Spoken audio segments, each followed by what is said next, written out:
Hey, Krista, have you figured out what planner you're going to use for 2026 yet? Actually, yes, I have done a lot of research on this and I've settled on the planner that's actually developed by someone I studied with at a Demetra George retreat. It's called the Honeycomb Almanac. That's amazing. Honeycomb almanacs are the only astrology planners that give you planetary movement data in any time zone you want and starting from any month of the year. And that's what's really special. You're able to customize your almanac with your own natal chart included, so your unique natal transits are printed right alongside the collective transits.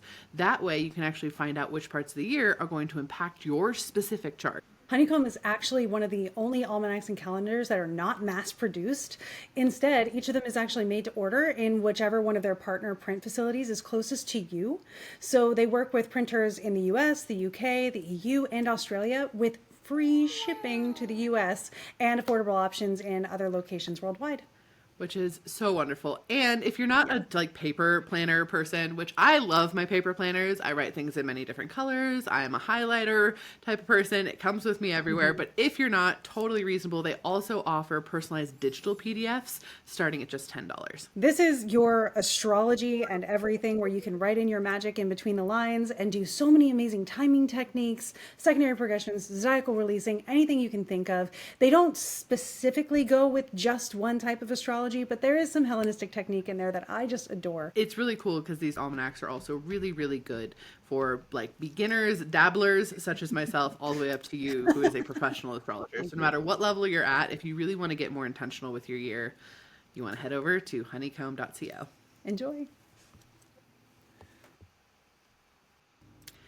Hello, and welcome to the Alchemist Inkwell. This is your spiritual podcast for grounded people. I'm Emily. And I'm KristaLyn. I'm laughing because I have a dog begging for pets next to me. It's Jack Jack. I would pick him up, but he's a chonker. You're a healthy boy. So, yeah. He is a chonker, though. It's He true. is. He is. He's very fit. His vet's very impressed and happy. So that's good. We have this corgi mix in our neighborhood, and he's Oh. a mix because he's bigger. Like he's bigger. He's mixed with some. He's definitely like a mutt in some capacity. It's not like a specific like he's a husky corgi or something. Like it's definitely a mutt. But his legs are Yeah. just a tiny, tiny bit longer. Like just a tiny, tiny bit. But it makes it so when he walks, he can only bounce trot. So, Oh. so he bounce trots around the neighborhood like doom, ba-doom, ba-doom, ba-doom. Like that's the only way he is. You know, like normal corgis do kind of like the little speedy shuffle. Yeah. He does like a Yep. bounce. Thing. Okay. It brings You me do the so much speedy joy. shuffle. Every time he walks by, I'm like, oh, there he goes, because you just see him like bouncing down the road. It's great. My favorite thing about walking a corgi is because they walk in front of you, they look like they're wearing high heels in the back. It's so Oh, cute. cute. Of course. That's with our tiny itty bitty legs. Yes, Keep walking. they're wonderful. Oh, That is not our major topic for this week, but it is a good place to start considering our major topic for this week. yeah. First of all, I think we should all do a deep breath together. I think that would be a really Yes. nice. And keep Big in ol' mind, woo again, stuff. we're recording this a week in the past. So if you're like, oh my gosh, all this is happening, we're just tuning into the energy. So we just get energy. We don't have headlines. So we're gonna do a deep breath together, shall we? I'm thinking maybe like an in for 4, out for 6 type of situation. I can Really try. exciting. You can try. We're gonna breathe in for 4 counts. Ready? Here we go. 1, 2, 3, 4, and then out. 1, 2, 3, 4, 5, 6. Ah. I speed counted that. Remember a little that. bit. But at Remember least we that. have a little bit of a recentering. Mm-hmm. I think that's important right now. Yeah. Yeah. I woke so, up this morning. I told Krista, I woke up this morning. My brain was like, would you like to panic about AI? I was like, nope, but I will. Here we are. If that's what you've got on the menu, Yes, we're panicking about I was thinking AI breakfast. in the first 10 minutes of being awake. Right. Cool. I'm just doing my makeup. Okay, brain. So, Yeah. yeah. It is what it is. That is our world right now. So much feels out of control, which is the reason we wanted to kind of address this topic in particular in this episode. Also, given my gosh, these dogs. Also, given the astrology of the week, which is Yeah. okay. So I actually saw an astrologer I respect post on social media last week. You know, December settles down after all the chaos of November, and I was like, looking at December 8th thinking, really? And then the 10th and being like, and it's like, it's not as all over the place and like, you know, aspect kind of thing. But there are two aspects and they both happen within 2 days of each other where I'm just like, ooh. And then one thing Mars does later, before the solstice where I'm like, oh. And January gets wild as well. I've had to look ahead of that into that because I was trying to find a magical election, and let me tell you, stuff could be more magical and I would be happy about it. Well, I think maybe what they're picking up on that astrologer, and I don't know about the astrology of it necessarily, but I've been looking at the energy, and it does actually feel like on a personal level, we get cozy, we recuperate, we kind of prepare energetically for all of the stuff that's coming in January. Which when I look at January, I'm like, oh, buddy, okay, we got stuff. I'm not saying it's bad stuff. I don't want anyone to be like, great, January's gonna be awful. Like, no. It's just gonna No, have things happening, and we need things to happen. Things need to move forward. Things need to shift. We need to have that occur. But it does look like there is a little bit of a, at least on a personal level, kind of plateauing with December, which I talked about before. Anyway, it feels like that. So I'm wondering if they're seeing more of like the personal level stuff, because I think a lot of the things that are going to happen in December are more worldscape things. I agree. Personal, that's why one of the things that we're going to talk about in this video is calling your energy back to you, because it is going to be such worldscape things. Like what we're talking about is the aspect. I'm so sorry for all this. No, it's so cute. Zelda bear. Zelda's right here. They are the best. They bring me so much calm. So what I'm talking about is, so we're talking about the week of the 8th through the 14th, which, by the way, if you're looking for a planner that will give you transits for every day and also tailor those transits to your personal astrology, not just your natal chart, but your personal timing using techniques like zodiacal releasing, annual perfections, secondary progressions, all of those things, which I know are included in this. You may have already heard, or we may be playing it at the end, spoilers. We're working with, in the next couple episodes, Honeycomb Collective, which is the best astrological planner I've ever worked with. I have worked with it before, and it was so helpful in learning astrology, in getting grounded in what astrology does every day, and in being able to like plan ahead for stuff like what's happening on December 8th. Yeah. I'm actually really excited. So, with Honeycomb, I have used a couple other astrology planners in the past, and I don't really know, in the past when I used them, I didn't really like know enough about astrology to care, if that makes sense. Like I would still use them for like what I needed to use them for, but it wasn't super like impactful to me. And this time now, because my own charts incorporate into it, and I know my own chart, I understand my own chart at this point, I'm like excited to see like my own development in that sort of space, using that. And I've decided that I'm gonna use it as just a big event record keeper. So not so much like a planner in the sense of like what you would currently think of it. They call it an almanac, and I appreciate that. But I was thinking about like, how am I actually going to use this? And I'm totally going to use it just when a big thing happens, just writing that down. And then I'm going to bring that to you and be like, look at this. This is the time and stuff that happened. I wrote it in my astrology planner. This is what the astrology I think it says. What do you think it is? So that way Krista can have a record of all my timing, because I'll have it in a paper form, and that's really what would be helpful. So I'm excited to use it like that too. Well, and that's like the way to learn astrology too. Like you're going to learn what's coming by learning what happened the last time this kind of thing happened before. So you get the baseline that you can build off of. So it's really helpful. Like my honeycomb almanacs in the past have all been like record keeping. And then when something else comes up and it's similar, it's like, well, last time this happened, what happened on that day? So it's almost like journaling in conjunction with it. And then you can learn through experiential astrology, which is really useful too. I love that idea. Yeah. So that's going to be fun. Anyway, if you guys want to check out the Honeycomb Almanacs, it's the perfect time to do it because it's right before the beginning of the year. Even though you can start Honeycomb Almanacs at any time during the year, it's really cool to be able to start it off in January. Even though our New Year's is arbitrary, we set it ourselves. If you've been a fan of the podcast for a while, we've talked about this ad nauseum, but still, it's really cool because it does actually flow with our societal like specifications. So it's a really great time to do it. And they even have digital ones starting for as low as $10. So if you want to check all of those out, you can go to honeycomb.co. Yeah. And it's really cool because like I got a hard copy because I want to be able to write and doodle in it, but it comes with a PDF version. So you get both, which is really neat. Like if you have a Kindle Scribe like I do or some kind of thing that you can write on, you want to do it digitally, that option is always there. So that makes me happy. I love those kinds of things. Yeah. But speaking of this week, can I just do like a quick rundown and then we can get Do into the it. energy of it? Okay. So in Astrologically yeah, organize us. the transits of Boom. this week, Mm-hmm. which is the astrological weather, so to speak, right? Mm-hmm. You know, in weather we say it's going to rain on Monday, it's going to be sunny on Tuesday or whatever. Transits are very similar. It's the real time what's going on in the sky. How Yep. those transits impact your chart and your timing as it's unfolding is what's most important, which is why I think it's really helpful to say like how does that feel for me as compared to what's going on in the external world. So we start on the 8th with the one that I'm looking at the most, and that is a square aspect between both malefics, Mars and Saturn. So square aspects are considered to be like of the nature of Mars. So if you think about like what you know about Mars and how Mars works, square aspects kind of add martial action between two planets. These two planets happen to be Mars and Saturn in this case. So we have a challenging aspect between two pretty tricky planets. The good news is neither is in a terrible sign Mm-hmm. right now. So, like, if they're going to square each other, at least, you know, Mars isn't in Cancer, Saturn's not in Cancer, Saturn's not in Aries, where Saturn will be. In those situations, both of those planets would also be not happy or not Mm-hmm. doing well by dignity.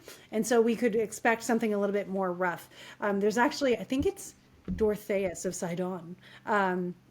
Wrote about Mars and Saturn. It's like, Cool name. I'm I sorry. I know, love that. I know. I wasn't Um, really you, but you said that, and I was like, I yeah, like it. it's the best. So Dorotheus of Dorotheus, Sidon. Yes, of course. yeah, Obviously, Dorotheus would Sidon, have written it. Sidon. Still Um, amazing. Still, yeah, so good. Dorotheus of Sidon, I believe, talked about it. I think it was him. Talked about them like when they conjoin in Cancer. No bueno, absolutely no bueno, because they both do poorly in Cancer, right? So we expect them, if they're having a hard time, to be cranky about it. We get the results of that. In this case, they're not in cranky signs, so at least there's that to work with. That being said, Mars this year is important in the Aries ingress when it comes to being the ruler of the 10th house, which rules our leadership stuff. Saturn, of Oh, course, is the ruler fun. of the ascendant this year, even though Saturn is not necessarily the ruler of the year. So these two show if you like put characters onto the map of the chart this year, you would have leadership square, the representative of the Mm-hmm. people, but also, you know, Mars conversely being, you know, in archetypal stuff. Mars is the boots on the ground, the person doing the work, the person putting the elbow grease into something, you know, the go-getter kind of situation, the pawns on the chessboard, where Saturn would be more of the like governors and regulators and those kinds of things. So it's Mm-hmm. a really interesting thing to watch and see how their natural archetypes kind of conflict with each other, and then also how their roles in the Aries ingress chart for this year conflict with each other as well, because they do kind of flip the script a little bit on that one. Huh. Yeah, Interesting. Sorry, I was I writing know. down because I had a big burst of like brain stuff, and I was like, I'm gonna forget Mhm. it if I don't put it on the Yep. paper. So sorry if I looked away and you were like, No, it's why okay. is that That's why I have happening? a whiteboard right Uh-huh. here. No, 100%. Anyone, so Yep. I'm like, wait a Mhm. second, notes occurring. Yep. I actually realized that I have an everything notebook. Um, Mhm. this is my You need them. everything notebook. It has everything in it. It has my to-do list. It has my brain inspirations. It has my notes on things. It has my scribbles. It has my sigils. It has it's my everything notebook. But I realize it's like over halfway used at this point in time, Oh which no. is I'm like, okay, well I'm moving on towards another everything notebook. Which by the way, if you guys struggle with actually using your notebooks, try having an everything one instead of trying to divide it by Hmm. topic, because dividing it by topic is a recipe to not use it. Anyway, beside Yep. the point. I will say when I was looking at this same energy of the 8th, the 10th, like all of this Hmm. coming in to build off of what you were saying instead of my sidelining notebook conversation. Um, to build off of that, when I was looking at this energy personally, when I look at it, I think it might have something to do with the headlines we're going to be seeing around, if you're in the United, well, just in general, of the president of the United States potentially getting shoved away for medical stuff or something. Hmm. it feels like that level of chaos, the unprecedented, like structural chaos of like, we don't know Hmm. what's going to happen type of thing, but it's kind of getting thrust upon us. That's what it looks like to me, which makes a lot of Yeah. sense with what you're saying with it also, of Yeah. just that structure breakdown where we're like, ooh, okay. And it doesn't immediately affect us, but it doesn't make us feel great either. Yeah. When I looked at the energy, I I didn't get like specific of what's going to happen, but it does feel like one of those times where it's like you're watching the news a lot because you need to know what's happening. You need to know what the development is. And so I feel like this is going to be a week where every other day there's like a, and here's the update on this. And we're all like, okay, but we need to know how this turns out. So I feel like that's happening. And again, the 10th, what I was talking about there, Yeah. Neptune is going to station direct. Neptune and Saturn are really close together. They've been causing all kinds of shenanigans all Yeah. year. Fucking Well, Neptune. and then on that same day, though, Mercury, traditional chaotic kind of energy, is going to oppose Uranus, which is more of the newly discovered, more chaotic energy as well. Uranus is literally, if an astrologer sees Uranus, you're going to hear them say, I don't know, because the characteristic of Uranus is unpredictability. So whatever you guess, you're going to be wrong anyway. Like, you may think you know astrology, and Uranus is going to be like, you could be wrong. So, so you just got to be careful with it in that. And of course, Mercury was the sort of original archetype of that too, of changeability and unexpectedness. Uranus at this point is in Taurus, and Mercury is opposing from the very tail end of Scorpio just before coming back into Sagittarius the next day. Mm-hmm. And Sagittarius, of course, is Mercury in detriment. So we're going to have Mercury, going a little off book. But not in retrograde anymore. So we're Not going in to be retrograde. stoked about that. Oh. I will also say though, and I want to make this really clear too. A lot of these things that are happening also are really magical in the sense of like your magic, your intuition, your expanded psychic abilities, like that, your creativity even like bubbling back up to the surface. Yes. There's a lot Yeah. of that energy also in this space, like a Yeah. significant portion. And I will even say the last time Mercury and Uranus, because Mercury was retrograde, so they had this aspect before, and Hmm. it was back on the 19th of November, in case anybody's wondering. So that is going to have a repeat. Think about to the 19th of November, what was going on that day. Those aspects are going to repeat because Mercury was moving backwards. That was the day I had a massive breakthrough with my book. So speaking about creative stuff, That's a yeah. win. What does Uranus I can also do breakthroughs. The fact that this is an opposition means that you're either going to have a breakthrough or there's going to be some tension with something that's asking you to think differently. So that's going to be part of the energy we experience in this week. And then by the end of the week, the one thing I do want to say is I'm not sure we get as much closure as we would hope for, because we end the week with Mars squaring Neptune, and so Neptune can be characteristic of confusion, and Mars will be kind of frustrated with that, and it's a square aspect, so it's something that's bringing some kind of discomfort or action with it. So seeing that, and it's just like, I feel like there's a frustration delay or frustration of like, well, this is as much as we're going to know for now. And we don't really get the resolution to the story that we're hoping for. It feels like not even delayed gratification, but just like postponed, maybe indefinitely gratification kind of stuff. Yeah. lame? Yeah. I'm not thrilled by it, No. but that's kind of what it feels like when I see that aspect. I can have postponed gratification. It's fine. I have feelings about it, but whatever. Yeah. I do think it's also going to be this week is going to be a time where we all kind of like reassess how we are engaging with the world. In a lot of ways. And that's not just coming from the fact that I woke up this morning panicked about AI, but I mean in general, like I think that like a lot of the way that we're like engaging with with social media and the things that we consume. A big theme lately too has just been like honestly exhaustion of the capitalism nature. The nature of capitalism is getting to a point where it's exhausting, and there's never a time when it's more stark than during the holidays. And now that we're in this space, I think that's going to be one of those things where a lot of stuff this week we're going to see for its like true colors, as far as like how it's being forced on our throats and what's being presented to us and whatever, and like it's in this capital space, and us being like, I'm not actually going to get engaged with that. I'm going to do this thing over here instead. And that's, I think, also where we cultivate some of our like peace, but that takes a little bit to get there also. Yeah. And so that's why, like, I think it's a really good idea to really talk about almost calling your energy back to yourself, but also physically engaging with as much in your space as possible.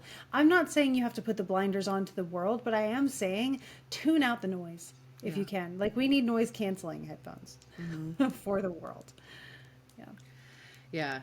That being said, too, I think going into this next year, and we're going to do a prediction episode because we always do, but I do, Yeah. one of the things I do want to bring up is I think that travel and like in-person experience is going to be so important for Yeah. 2026. Like so important because it's like being present in the world, actually having real things again, like real feelings, real experiences, real Real magic, real connections. stories, real connection, real people, like this like realness of not checking out but unplugging intentionally.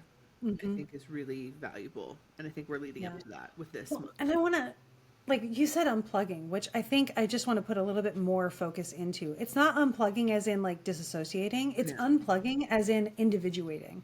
Mm-hmm. You know, like pulling yourself off of the flow of people going this way and turning back around and being like, "Oh, wait.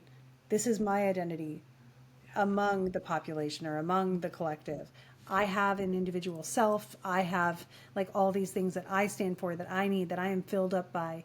And I was just saying this to Dan the other day. Like I think my biggest fear in life is running out of stories and never making new stories. And travel for me is the way I do that. And he was like, "I don't think you're gonna have a problem with that. This year alone, you've been hit by a car and got stuck in an iceberg." And I was like, "Hey, we're on track." So like, you know. Mm-hmm. Mm-hmm. You too can get stuck in an iceberg. I promise I'll help you get out. You too can get stuck in an iceberg. Congratulations. But I do think that that is, I don't know, I think that's something optimistic to look forward to and like something intentional to look forward to. And Yeah. yeah. And I want to just remind everybody right now, we are not resorting to hopelessness. Okay? No. Like, please, if you find yourself falling into that space, make a plan right now of what you're going to do to make yourself not feel that way. Because I've been seeing that narrative pop up a lot and it's Yeah. not helpful. And energetically, we've shifted timelines. Stuff is changing. Like we are heading towards some serious, real changes that are going to benefit the people, but we aren't Yeah. there yet. And hopelessness is not going to help. No, it's not going to move anything forward. And here's the thing, we have more transits coming up and perfecting in 2026 that are wild and they are going to bring radical change. And I remember the consolation that I gave myself when I saw in November of 2024 the results that I saw. I remember my first thought was, you know, the good news here is there is massive change coming. And at least now we're the ones making the change and we don't have to worry about resisting change. We get to be it and we get to decide what Yeah. it is. And I'd rather be on that side of the history. Same. Total same. Yeah. And remember, the opposite of war is creation. Just going to keep throwing Yes. that out there. Gotta love our rent quotes, but really, it's important. Yep. It's very important. Yeah.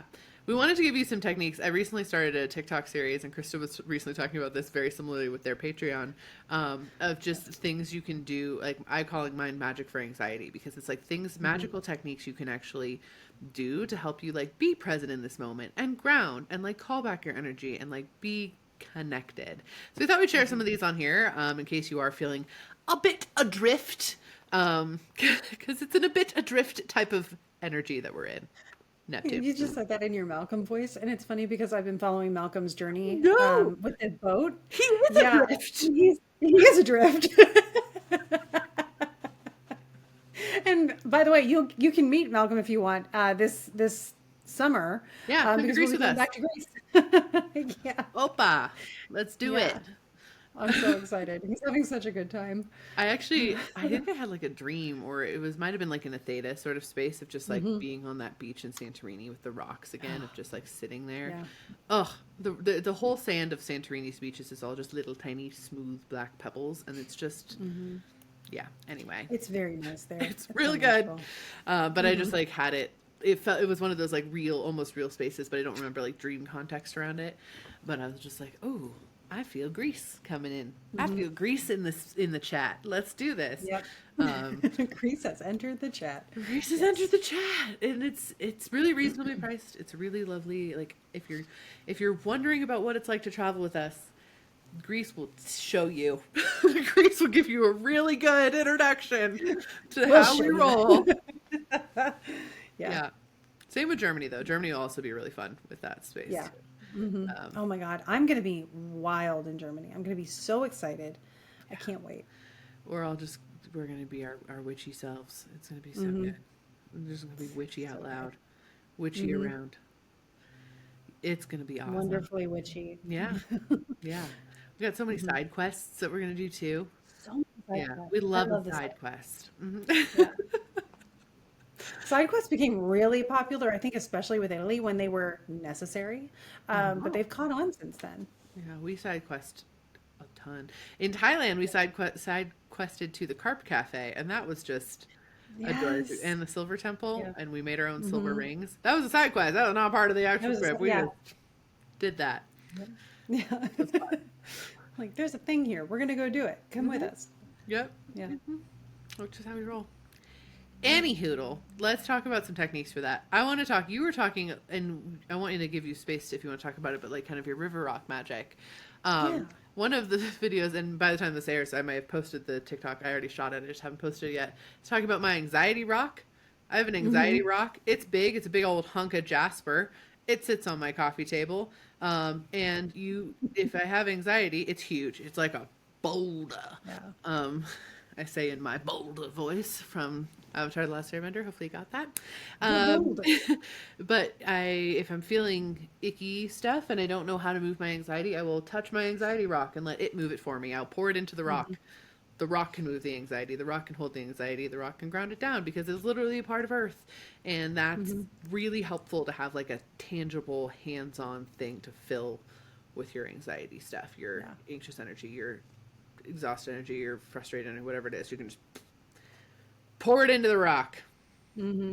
Yeah, this is my anxiety labradorite that I have up here. I have an anxiety bloodstone somewhere too, just for like circulation, that kind of stuff. Because I don't do that as well as I should. So blood? No, it's not. I'm not. I circulate about as well as I ride a bike. So You're always end up in the ditch. Marathon bike rider. Bikeathon? Triathlon? Bikeathon? What is it to ride bikes? Bike-lete? Bathlete? What is it when you ride bikes in a Oh, this is the Lance Armstrong thing that was really popular with the yellow armbands, right? Yeah, like the Tour de France? Yeah, like what is that called though? It's not like is it a triathlon? No, a triathlon has 3 different components. Yeah. It's not a bikeathon. That's like what you do in elementary school. Yeah. But it's like a marathon, but with bikes. That's it. But no, I don't do those. Sorry. Please comment below and tell us what the name of it is. Like, literally Googling, what is a marathon with bikes? Don't say triathlon though. Google. Marathon. What is a marathon with bikes? Is it just a bike race? Or are we just like over exaggerating? A bike marathon is called, this is wrong, a cross-country marathon for mountain biking or a Grand Fondo for road biking. It's not a Grand Fondo. Grand Fondo? No. Century Ride Randonneuring, a long-distance cycling event where riders attempt courses of 200 kilometers or more. Randonneuring. We're just going to call you a cyclist. Yeah. You're a professional cyclist, obviously. There we go. That was my original joke I was making before I realized I didn't know what bike races were called. So. Yeah, no. Reddit still calls them marathons. Just bike marathons? Bike marathons. Come on. There has to. That's all right. Listen to me, bike people. I know I can't ride you. Creativity. Can I please name your stuff? I know I don't bike, but give me the power of naming your event. Because what is that? What do you mean a bike marathon? Peddler. Come on. No. No. No, I mean, even Reddit's got nothing. And you know that they would Like a correct people. cycathlon. It's cycling the marathon or Yeah, something. Like, come no. on. Criminal. I don't Anyway, understand. Okay, well, people that should was a just good check with me tangent. before they do things. They should. They should. Because that's a miss. That's a miss, is what that is. Oh, well, I feel You less had an dumb opportunity for and you not knowing the biffed word that it. doesn't exist. Watch They a bunch had of one people in the shot and they did miss their chance. right. Watch a bunch of people in the comments be like, actually, it's called this. We'll be like, ah, we just failed Thank to you. Google. Thank you. Because we did the research and it didn't do anything for us. This Right. is why it's We not in the trust you research. all. Inform us of your Yeah. bike That names. was the subreddit called R Cycling. I thought they would give me something, but no. Our cycling, R like Cycling. recycling, but it's actually about Yep. bikes. Yeah, I like it. exactly. Hmm. Anyway, Usually the River Reddit Rock. gods provide, but I'm okay. telling, like, yeah. You want to see people who are very type A about their passions? You end up in the subreddit. Like, occasionally you'll see me in our astrology. Yeah. So I'm not saying I'm not type A. I'm Mixed. absolutely type A. Yeah. I might well actually into the sun sometimes. Sure. Ah, but yes, grounding. Grounding Right. is helpful. Or like even like to our point here, go off on something nonsensical, laugh at it, laugh until you cry. Hmm. That's really great. It's such a great releasing technique, and then you can ground in back into the moment of joy, which is fantastic. But yeah, river rocks are something that I was kind of bringing up with my student study tier this week because there is a lot of chaos going on. And one of the things that I was channeling with my guides, as I was saying, like, what am I going to recommend to people, which will be in my free newsletter on Patreon, is my general recommendation. And it is, how are you going to ground? How are you going to remember where you are? How are you going to center in your moment and be present? And just remember that you are this body in this space, and you don't have to be everywhere. You don't have to be everyone. You don't have to be everything. You can be this tangible, physical space. And what does that the best in our world? Rocks. And so I was looking through, like, let's not even complicate it. It doesn't have to be a garnet. It doesn't have to be amber or amethyst or anything like that. It could be a river rock, which is typically, or a forest rock. Any rock you find will do. Go for a walk and find a rock.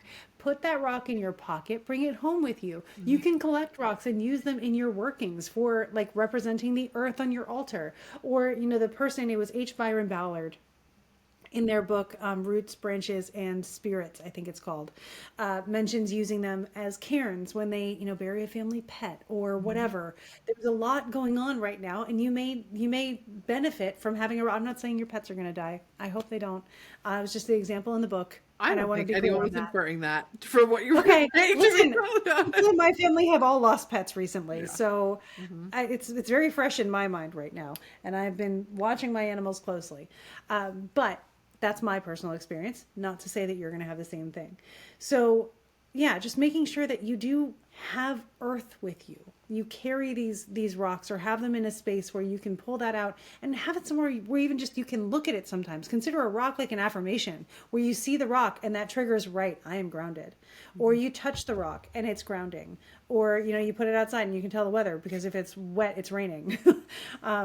That was one of the jokes growing up. We had a weather rock, which hung from a bunch of sticks. And it was like, if the rock is going back and forth, it's windy. If the rock is wet, it's raining. And it's magical. It Cute. knows the weather. And it was like, the Karen, or yeah, Karen from Mean Girls of rocks. Yeah. I can tell when it's raining. I will say too, it's actually the process of picking up rocks and moving them from one location to another just because you like them dates back to the Neolithic era. They have found Neolithic grave sites with people's collections of rocks from Yeah. the different places that they traveled to. Well, and That is so how innately Neolithic, human it is. Uh-huh. litho is rock. Yeah. So like they really did a lot with rocks at that time. I think Stonehenge. Yeah. But they moved it like for their own personal thing. They brought home rocks Yeah. and souvenirs just like we did. I go on rocks and I will find rocks that just want to go somewhere new. Like this is their travel, right? And like if they end up in my path or something happens, I'll do this with leaves too. Like I was driving the one day in the city, and a leaf blew into my car as I was getting ready to go home, and I was like, well, I guess you want to go where I'm going. So I brought it into my car. I drove home. I put it somewhere nice in my yard when I got home, and I was like, I hope you have a good time. But Yeah. you can do the same thing with rocks or anything. Well, that's like the ancient leaf I found on the glacier. There's like, because the Yeah. ice is melting, like stuff that was trapped in the ice comes up, and there was like a little leaf, and I like, pulled it out of the ice, and I was like, "Where do you want to go?" And it was like, "I want to go down to the Yep. river down there," and I was like, "Okay." And so I carried the leaf down the There we mountain, go. put it into the river, let Hmm. it flow. I got a little gift from the leaf too. It was really cool. But yeah, like that's huge. Anyway, I guess we should have called this of navigation and rocks. But it's fine. We can always change the title. No, this is good because we said Yeah. navigation and flotation. We're only talking about things that sink, so I think we're gonna keep rolling with that. It makes me happy, so we're gonna Yeah. keep that there. Oh. Also, use this episode as your like replay this later in the week if you do find frustration and just laugh with us. Again, we'll be your nonsense. We're so good at it. Yeah, I love nonsense. I will be the Yeah. whimsy if you need it. Hmm. Um, yeah. I will also say too, moving the body, of course, we talked about this before, but just like walks or even just some stretching, or you know they're like the monk exercises where you like rock from heel to heel, but you're like Mm. standing like this and doing the heel to heel to heel. You know what I'm talking about? Yeah. Yeah, that can be really good, like recentering your energy that way, shaking it out. Mhm. Music in a dance party, really, really good to use right now, letting that move around. Mhm. Also, don't underestimate the silly, goofy things and the power for those to Mhm. ground you in. And I mean, like trashy TV. Go turn on some dumb, Yeah. like reality TV show stuff that like deals with drama that doesn't matter. Yeah. It's We're so on the nice to Hallmark have Channel that, for all the like, Christmas stuff right now. yeah, or Hmm. a baking show, or Hmm. reading a romance book because you're just like, I just need to believe in love. Like that's fair. Yeah. Those are If all you do have energetic techniques. Yeah, if you do have furry friends and family members, Mhm. play with them because they're up for it and they have no clue, nor do they care what is going on in the world right now. And they will teach you how they do it. Mhm. And it's wonderful. I love looking at Zelda asleep on her bed and thinking, you have no idea about any of the stuff that stresses me out, and you're fine. And Mhm. just for today or just for this hour, I can be that way too. Mhm. Also, if you get into a space where you're like, okay, I'm feeling really good right now, I'm feeling really creative, I'm feeling really grounded, I highly recommend doing a scribble sigil when you're in that moment. Mm, So, you're in this space, you're in this energy, you're like, I'm feeling solid, I want to have this all the time. Get out a piece of paper, get a pen, and just take a minute and just let your hand move around the paper or whatever it is, because you're taking this energy that you're having and imbuing it in through this artwork that you're doing, even if it's just scribbling. Then what you're going to mm, do is look over there and see if you can pick out some shapes from that. Grab a different colored pen, grab a highlighter, whatever, highlight a shape that stands out. Boom, you've created a scribble sigil. And now, anytime you want that energy back again, you can take that sigil, put it on a little piece of paper, put it underneath your water bottle, and now you are drinking the actual grounded, rooted energy that you want to be calling in with your, uh, you know, for navigation and syncation. and flotation. But yeah, that is a really, really powerful way. So like you're in that space, if you can get to that space where you're like feeling good, because we're all in this weird ebb and flow back and forth, up and down. We're not consistently feeling one thing or another. Like we're like, oh, super anxious. Actually, I'm super grounded. Oh, I'm super creative. Actually, I'm exhausted. Like it's just Hmm. everything with that. But when you get into that moment, if you can just take again a minute and a half to do that exercise, it will literally give you a magic tool to use over and over and over again. Hmm. We are living in such a high stimulus environment. You Hmm. can't possibly be expected to respond to every single one of them. Hmm. They all act like you are, Oh yeah, but they could be wrong. lies. Hmm. My Oh, Mean Girls references are on it today. Oh. I know. Oh, that's another thing though. Like watching old movies too that make you feel that like Mm. nostalgic fun. Like yes, you know everything that's gonna happen. It doesn't have to be new because you know what's gonna happen. Reading books you really love. I was literally like debating reading some books that I even read earlier this year that I just really love. I'm like, should I start Dungeon Crawler Hmm. Carl again? Because that makes me feel lovely. That makes me feel Hmm. like I like predictable and I notice more things. And I'm someone who loves spoilers. I love Yeah, spoilers because I want to gets me know like, excited. oh, this is where we're headed. Cool. I'm going to appreciate and be Hmm. so much more invested because I don't have to have that anxiety of oh no, are they going to make this stupid choice and I'm going to hate this person Yep. forever for making this stupid choice. Instead, I'm like, oh no, I know they don't do that. I can actually like really appreciate and like vibe into it. And sometimes the best way to do that is to just read stuff you've already read or watch stuff you've already Yeah. watched that bring up that like I don't have to feel anxious or I don't add another layer on it just to be entertained. Yeah. I had that same reaction with Has Been Hotel, where I was spoiled by Instagram. And I was actually kind of grateful for it because I could, set my expectations for things that I was like, bummer. But then I could also just be like, oh, I'm looking forward to that. I can't wait to experience it in the moment, in the context, because I already know I'm going to like it. And I almost get to be more present with it because I had the spoiler. Yeah. And I'm not like, I'm one of those people, hi, very neurodivergent, where I have like delayed reaction and delayed emotional responses to things. And so it's almost nice for me to have something spoiled so I can have an emotional response at a proper time. There you go. Yeah. Yeah. Honestly, if there's things that make you feel safe, and I really mean that, like take a second and actually truly think about it. Like what are times you feel safe? And not like, well, if I had $1 million, I'd feel safe. We're not doing that. I mean, like in the life that you have now, what are some things that make you feel safe and comfortable? We're not manifesting with this. We're just figuring out what already exists, what framework already exists that you can lean on. Because right now, that's the kind of space that we're in. Is we need to use the framework we already have to help us feel more comfortable, to help us have this rest plateau sort of period that we're recuperating energy for before we step into January. And so, actually, take a second and think of like what structures that you already have in place, what things that you already have done that you could do that can come up actually make you feel safe, like safe and comfortable. It doesn't have to be 100 million% safe where everything in the world is peachy. We're just talking about like a base level safety, like having a spoiler. Like, okay, I can engage with this media feeling really safe because I know that I'm gonna at least like or understand the direction that it's heading in, so I can kind of trust this author. Because right now I'm not in the mood to blindly trust an author and have them break my heart. I want to know that this is going that way, and that is wonderful. So like think about that and what helps you feel safe, and then allow yourself to actually do those things without the guilt. Because I think a lot of times what ends up happening, and I've pulled this block for so many people, is if they prioritize their safety, there's a guilt that comes in, as if they're somehow doing something incorrectly by focusing on safety instead of productivity or growth or taking care of someone else or XYZ thing. And that this is the week to do that. This is the week to look at that and actually like do some of those things. Yeah. Well, and this is the time of year. It's like the only part of the year culturally where you're allowed to be cozy. So take advantage of it. Demand access to it. Because Men starting with January, they're codes. going to be trying to get you going again. Right? Yeah. Embrace it. Embrace that. Wonderful.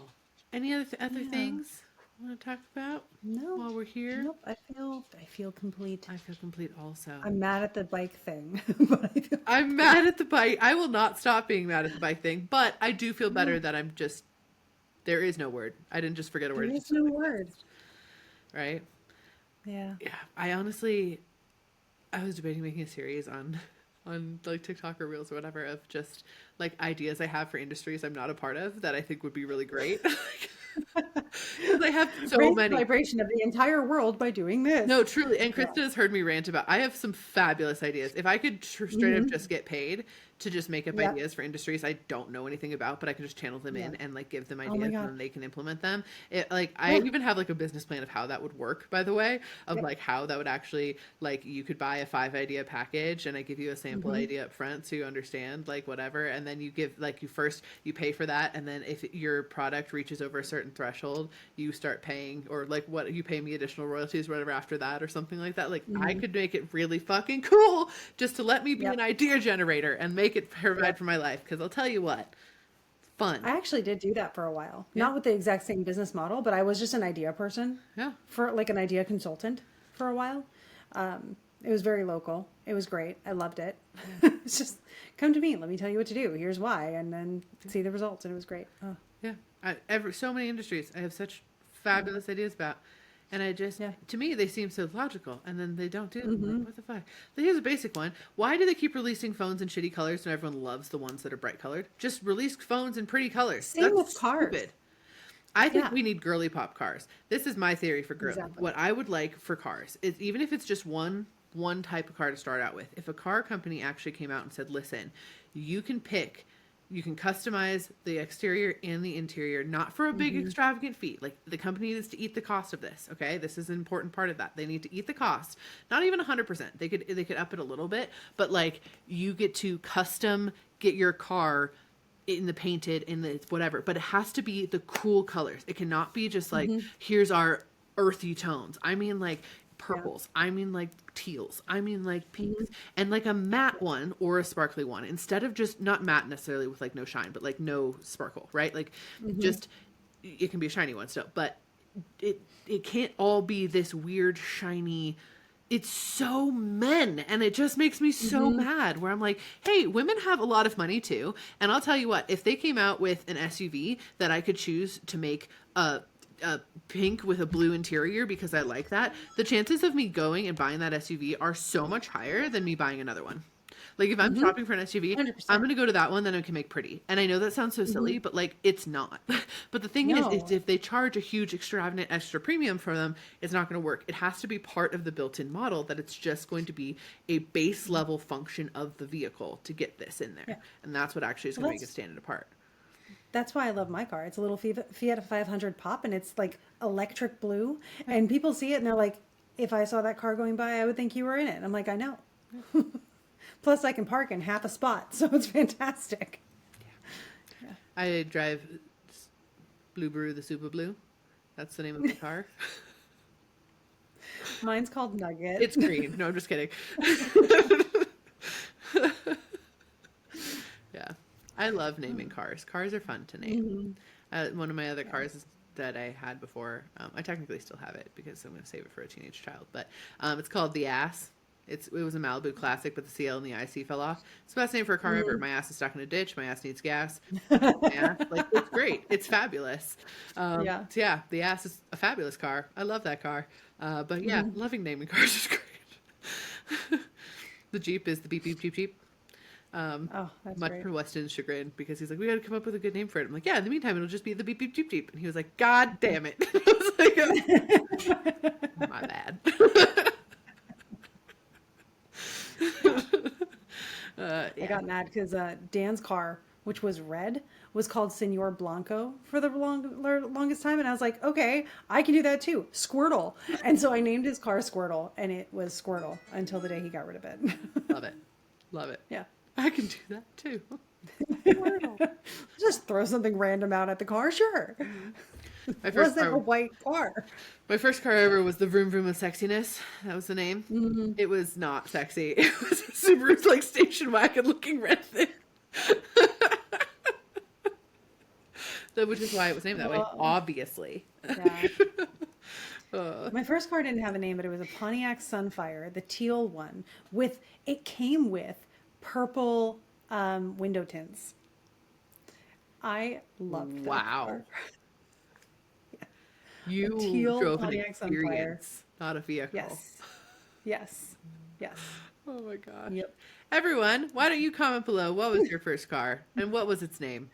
Tell us. Yeah. We would love to hear. You can comment on our YouTube, or I think you can comment on our Spotify too. I think so, yeah. I think you can. And you should join us for the Alchemist Inkspill on Friday. Every Friday we go live and we hang out. And you can find it on our YouTube, or on our Twitches. Krista's Twitch. Krista does a lot more streaming on than I do, but you can also find it there. I do love my Twitch. Please come hang out with me. It's so much more fun with people. Yeah. Hang out with Krista on Twitch. Yeah. So awesome. Or our personal YouTubes too. It's also on there if you can't find the Alchemist Inkwell YouTube, which you should be able to, but if you can't, you can look there. Yeah, absolutely. And that'll be in real time, so we can react to the stuff that happens this week with you. Look at that.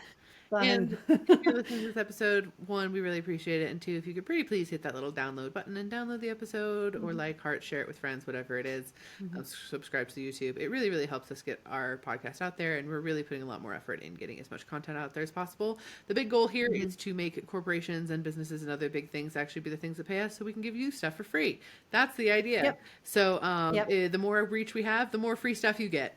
That's just the root of it. So if you could help us with that, that would be awesome. The whole game. That's the business plan. That's literally what we're trying to do with every piece of all of the stuff that we're doing, is like, that's the big thing. So everything. yeah. Anyway, Thank you guys for being here, and we hope that you take all this energy and one, two, three, go make some Go make some magic. magic. Woo! Find a good rock, everybody. Hey, Yay. Krista, have you figured out what planner you're going to use for 2026 yet? Actually, yes, I have done a lot of research on this and I've settled on the planner that's actually developed by someone I studied with at a Demetra George retreat. It's called the Honeycomb Almanac. That's amazing. Honeycomb almanacs are the only astrology planners that give you planetary movement data in any time zone you want and starting from any month of the year. And that's what's really special. You're able to customize your almanac with your own natal chart included, so your unique natal transits are printed right alongside the collective transits. That way you can actually find out which parts of the year are going to impact your specific chart. Honeycomb is actually one of the only almanacs and calendars that are not mass produced. Instead, each of them is actually made to order in whichever one of their partner print facilities is closest to you. So they work with printers in the US, the UK, the EU, and Australia with free shipping to the US and affordable options in other locations worldwide. Which is so wonderful. And if you're not a paper planner person, which I love my paper planners, I write things in many different colors. I am a highlighter type of person. It comes with me everywhere. But if you're not, totally reasonable. They also offer personalized digital PDFs starting at just $10. This is your astrology and everything where you can write in your magic in between the lines and do so many amazing timing techniques, secondary progressions, zodiacal releasing, anything you can think of. They don't specifically go with just one type of astrology, but there is some Hellenistic technique in there that I just adore. It's really cool because these almanacs are also really, really good for like beginners, dabblers, such as myself, all the way up to you, who is a professional astrologer. So no matter what level you're at, if you really want to get more intentional with your year, you want to head over to honeycomb.co. Enjoy.